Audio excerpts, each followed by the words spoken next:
తిరుమల శ్రీవారిని పలువురు ప్రముఖులు దర్శించుకున్నారు. ఆదివారం ఉదయం వీఐపీ విరామ సమయంలో ఎంపీ సుధా నారాయణమూర్తి, తమిళనాడు మంత్రి గాంధీలు వేర్వేరుగా కుటుంబ సభ్యులతో కలిసి స్వామివారి సేవలో పాల్గొని మొక్కులు చెల్లించుకున్నారు. దర్శనానంతరం ఆలయంలోని రంగనాయకుల మండపంలో వేద పండితులు వేద ఆశీర్వచనం చేయగా ఆలయ అధికారులు శ్రీవారి తీర్థ ప్రసాదాలను అందజేశారు.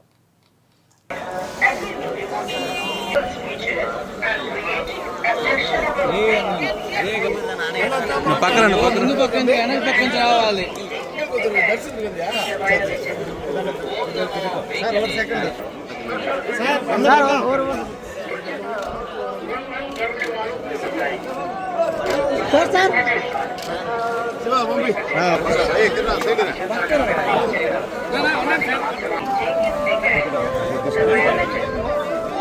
ఓకే.